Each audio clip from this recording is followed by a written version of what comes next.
Welcome to my channel. Today I will be reacting to my thoughts on purity culture from Classically Abby, plus 5 ways you're fighting your femininity. 5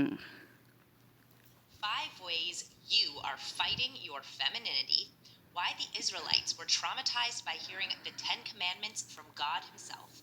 And what are my thoughts on purity culture? All this and more on today's episode of the Classically Abby podcast.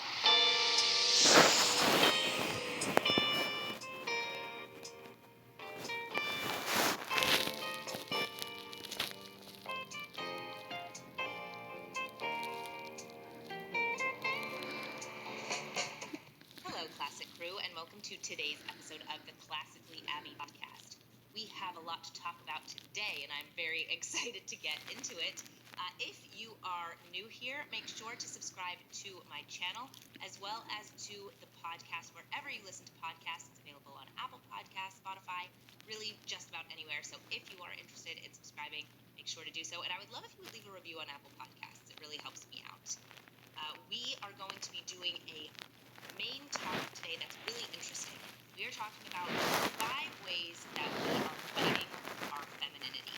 I think that we are living in a time where we are constantly being taught to push away those things that really do make us womanly and more feminine. And I'm going to talk about how we can stop fighting those things. We'll also be doing our weekly catch-up, our faith talk, and stay tuned till the end where I'll be answering my premium subscriber questions. If you'd like to become a premium subscriber and submit questions for future podcast episodes, make sure to head over to classicallyabby.substack.com where you'll get access to a ton of exclusive content, including my book club, as well as weekly exclusive articles and an amazing community of women. And it's only $7 a month. So now that I've said all of the things, I'm really looking forward to sharing a lot about what I've been thinking about lately. And I just want to mention, if my voice sounds a little bit odd, my son had hand, foot, and mouth, as I mentioned in a previous episode, and then he caught a cold. And like 2 days later, legitimately 2 days later, and I've been kind of fighting off that same cold, so I don't have the worst full-blown version of it, but it's kind of like my sinuses, a little bit in my nose, a little bit in my ears, a little bit of a sore throat, just like a little bit of everything. And so I'm just kind of in a fog as far as just muddling my way through it. But my voice might sound a little off. That is why. So let's just get into our weekly catch-up. So let's start with this. I actually wrote an article about it for my Substack, and I'm just going to briefly touch on it here, a little bit less than I did in the article, but we are reading the book The Happiness Hypothesis for book club. Actually, we just finished it. We did our book club meeting last night, and it really got me to thinking, and I really enjoyed it a lot. I really recommend it. If you want to check it out, it's available anywhere. I listened to it on Audible. It's by Jonathan Haidt, and funnily enough, one of the things that actually got me to thinking was something that he wasn't a proponent of, but he was kind of explaining his train of thought. And when he was in high school, at the end of high school, he sort of had an existential crisis when he realized that he was an atheist and he was nihilistic.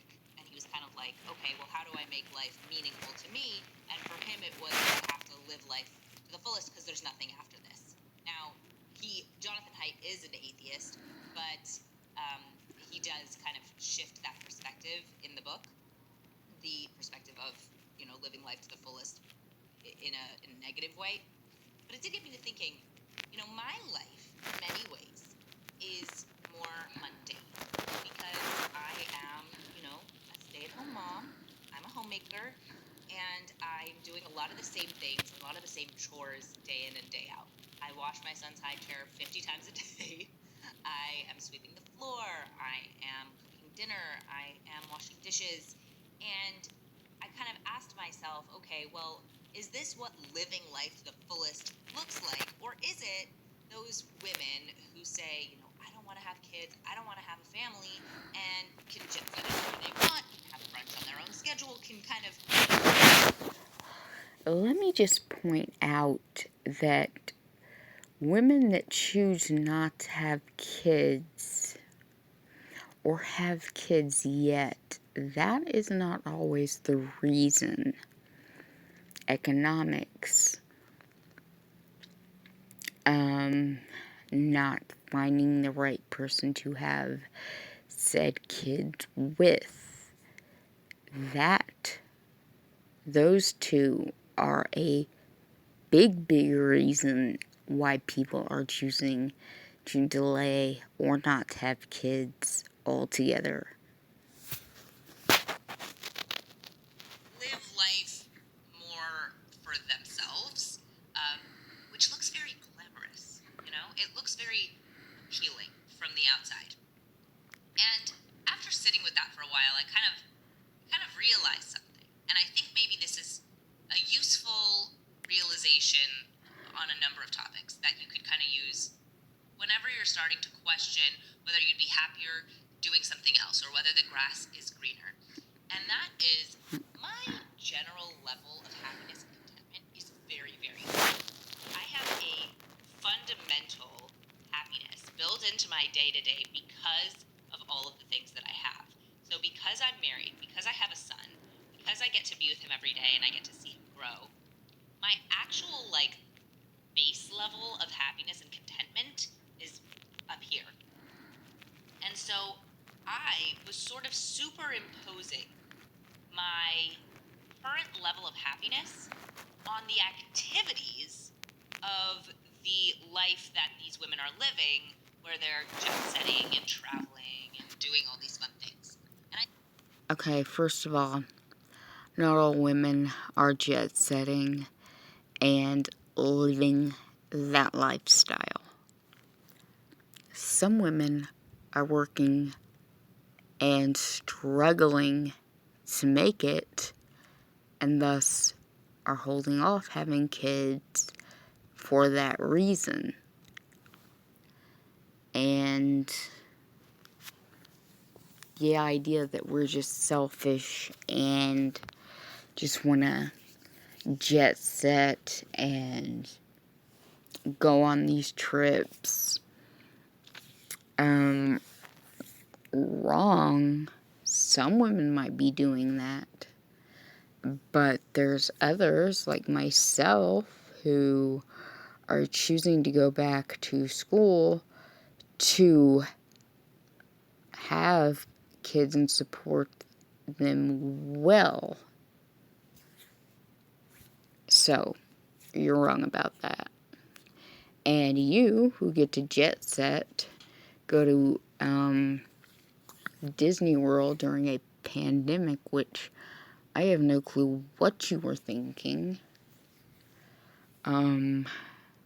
Yeah. I say this because I did that. Before I got married, before I met my husband, I was traveling a lot because I was an opera singer. I was doing things on my own schedule. I was dating for fun. I was dressing immodestly. And at the end of the day, I was really not very happy. Like, my day to day was theoretically a little more exciting. But at the end of every day, I came home and I felt empty.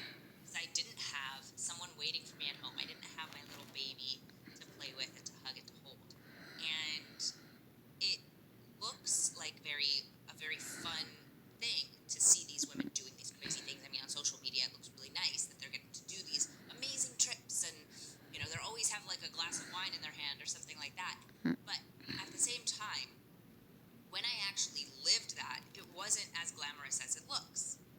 But because of where I'm at now, I can kind of look at those activities and think, oh, that would be fun. Maybe that's what a life of fun looks like, because my base level is so good, because my base level of contentment is so high. So the lesson here is not that I should be giving up everything I have, God forbid, and running off to do these crazy things. It's that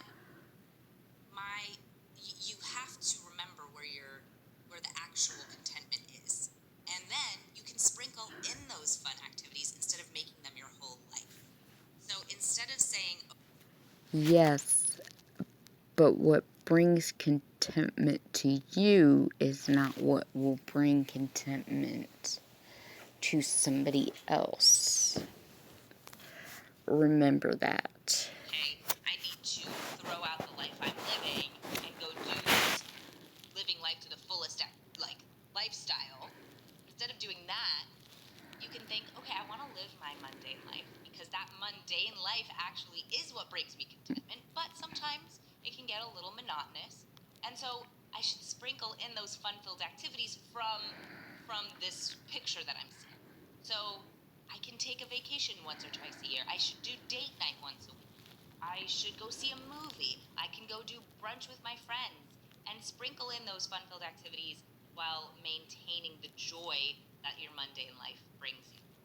So I don't know if that made sense, but I would love if you would leave a comment. You can leave a comment on YouTube if you're watching this, or you can leave a comment on my Substack, where you will get access to the comment section. So I thought that was kind of an interesting realization, and it was very helpful for me to remember kind of what that mundane, I want to say mundanity, it's not a word. Mundaneness, sure. That mundane, where that mundaneness really provides for me and brings me joy, and that it is something that is the root of all of my happiness. That's where I wanted to start. But next up, I want to briefly talk about the Satanistic performance at the Grammys. I don't know if you guys watched it. It kind of went viral, mostly in the conservative movement, I would say, on the conservative, or rather in the... Okay, let's skip that.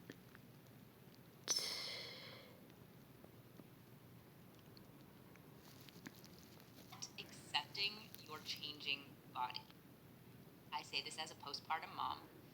I'm 10 months postpartum, and my body looks entirely different than it did before I had a baby. And I don't know that it will ever look the same. And I'm not just talking about weight gain, weight loss, whatever it is. I'm talking about structurally, my body is different. My hips are wider. My waist is a little thicker.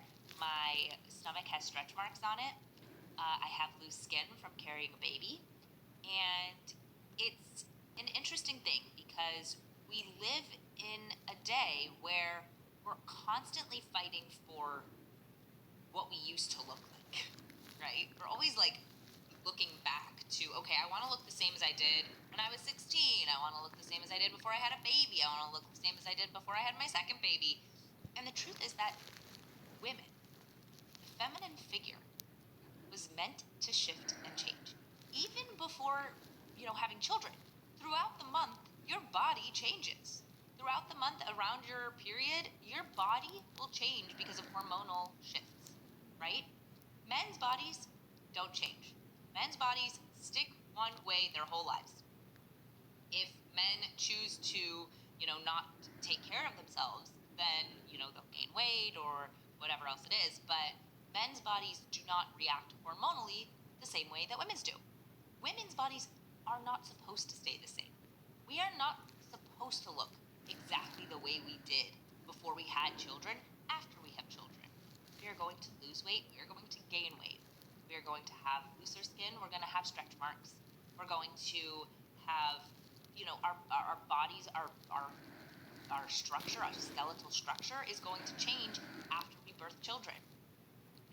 Fighting femininity, fighting your body, is telling yourself that you need to look exactly the same as you did all your whole life. And it's just not realistic. Your body is going to change. And it should change. That is part of being a woman. The fact that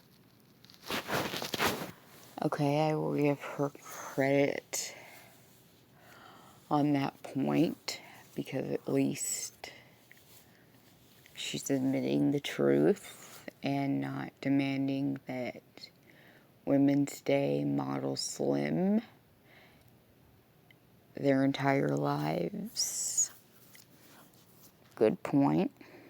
bodies can choose to host a human being is incredible. We love on our bodies so much. I think most women do. Not every woman, but most women do. We love on our bodies so much for the fact that we can get pregnant and grow a human, and our bodies can house a little baby, and our stomachs stretch, bodies are flexible enough to do that, but then we're like, bounce back, bounce back, bounce back. I think it's important to exercise, to stay healthy, to eat well. I think that's all really important because taking care of yourself is important. And there is a certain level of when you take care of yourself, then your body responds in kind, aka it looks better when you take care of yourself. But is it going to look the same? Actually incorrect. What about those of us that have certain illnesses? And taking care of your body means taking certain medicines that cause weight gain. Yeah.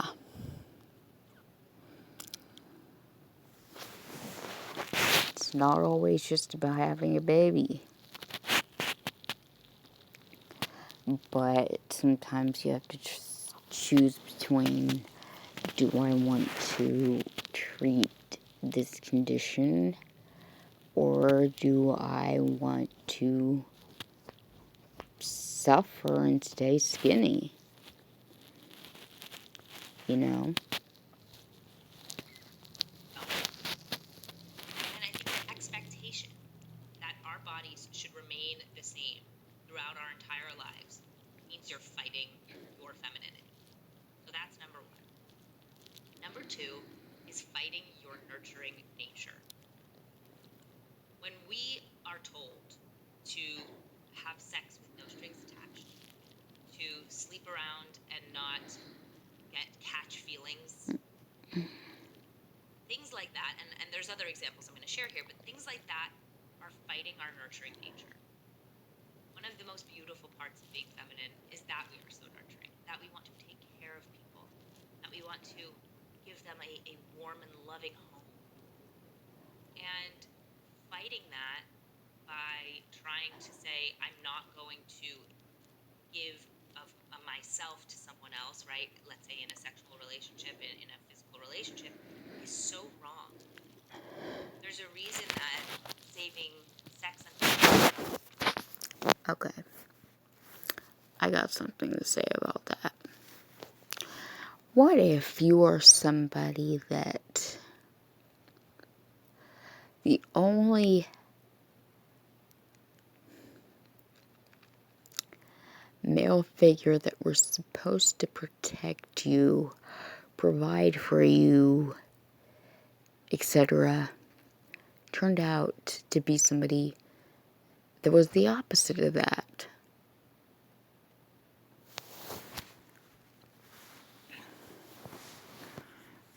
What do you do then? That has a effect on you, even years and years later. And if you've had the perfect marriage and that never happened to you, fabulous. But for those of us that did, it's a little different.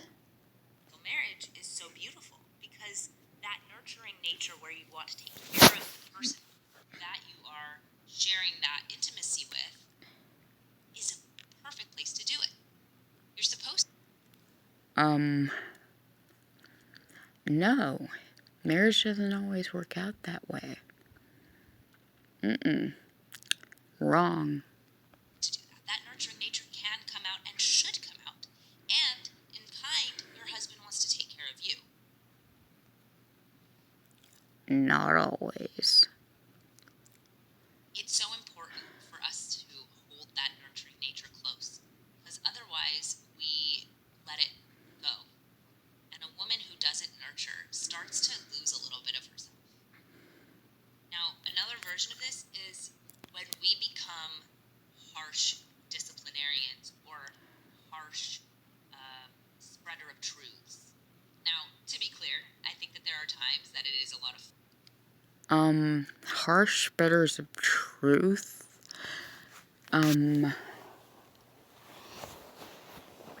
reason there are so many harsh spreaders of truth is because they've experienced crap and they don't want anybody else to go through that. You know, trigger warning, abuse, neglect, you know, those horrible things that can happen when the person you thought you married turns out to be completely different. Fun to be a little bit more strident, a little bit more brash in the way that we talk about ideas. If you follow me on Instagram, if you watch my reels, you will know that I do that with that content. I think that it's funny. But the truth is, when I'm really trying to change people's minds, when I'm really trying to give some guidance, it has to be gentle. It has to be nurturing.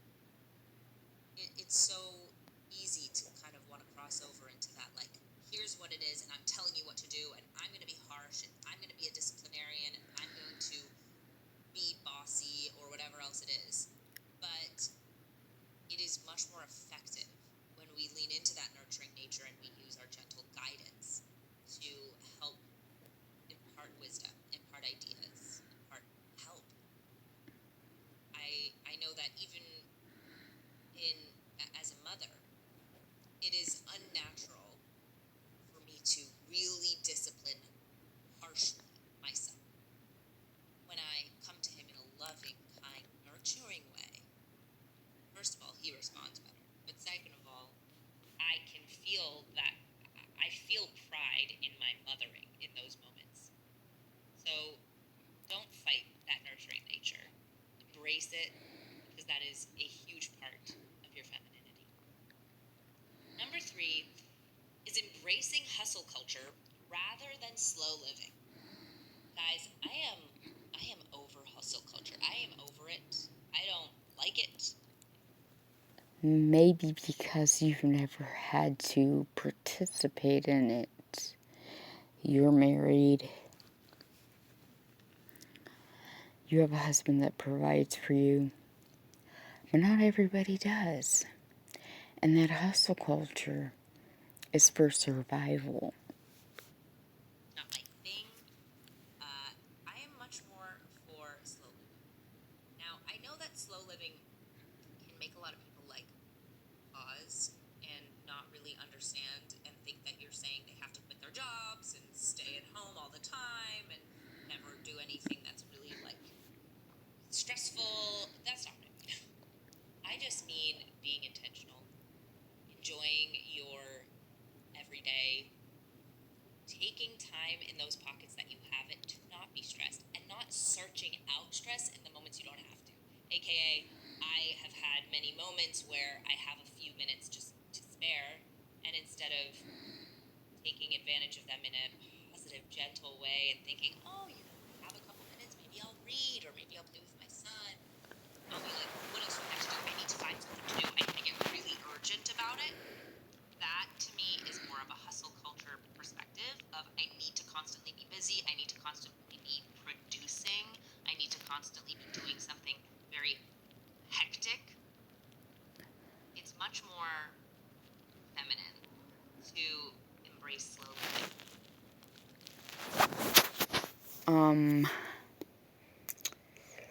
Abby, once again, you have a husband.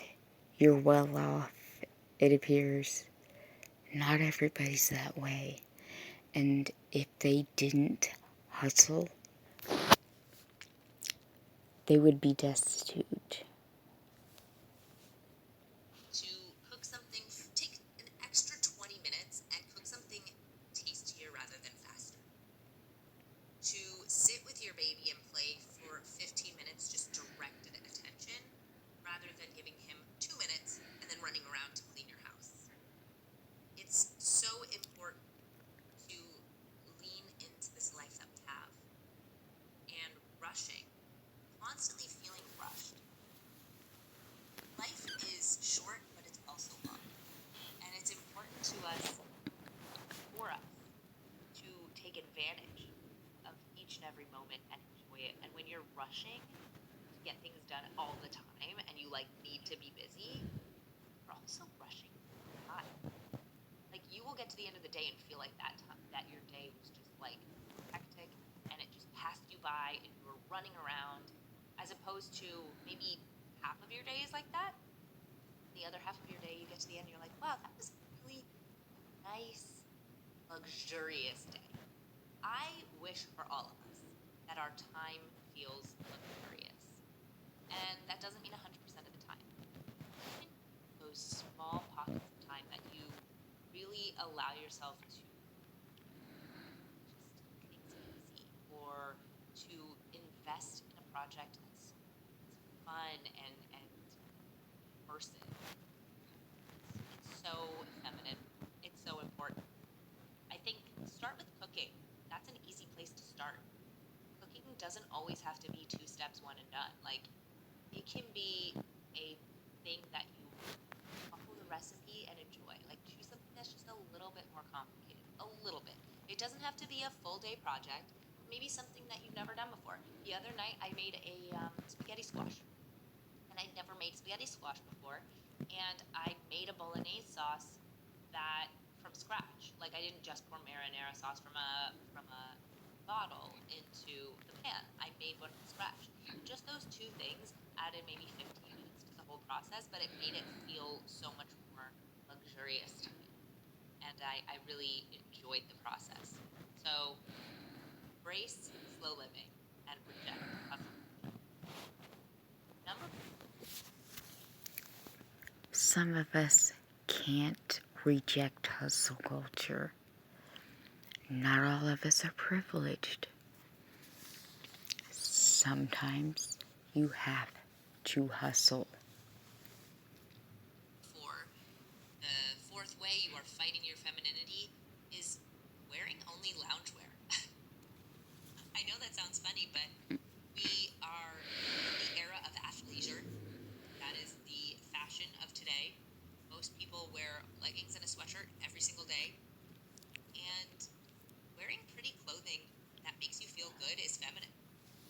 Wearing pretty clothing that accentuates your figure in a modest way, that's so feminine. Constantly covering yourself in what's comfortable or what's easy, or things that really disguise your figure, disguise your body. It takes away one of the really beautiful elements of womanhood. And that's not to say that you have to dress fancy, or that you have to like really think hard every day about your outfit. But it means taking a moment, picking something from your closet that really speaks to you, that you really love, that expresses your personality, and that makes you feel good in your body. And that looks different for everybody. I had Sarah Therese on my podcast a couple episodes ago, and she dresses not totally different from me, because both of us actually, there are some overlap, but she dresses in a way that is not typically feminine, but makes her feel like a woman, right? Like, she feels really good in her figure. She feels really good in her body. I'm not speaking for her, but I think that that's true. I think she's kind of given that across on her Instagram. And wearing just the same pair of baggy pants and the same baggy sweatshirt and whatever every single day, it just takes away from the beauty of our figures, the beauty of the bodies God gave us, and the beauty of expressing ourselves through our clothing. Style is a really fun way to express your personality. And I always say it skips the first step in trying to show someone who you are when they can kind of tell who you are through your clothes. So, number 4 is wearing only loungewear fights your femininity. So, stop it. Start wearing beautiful clothing and clothing that makes you feel good. Number 5 is sinking into social media. That's one of the ways you're fighting your femininity. Femininity calls for socialization and being an active member of your community. Social media makes you feel like you're doing that, but really you're sequestering yourself behind a screen.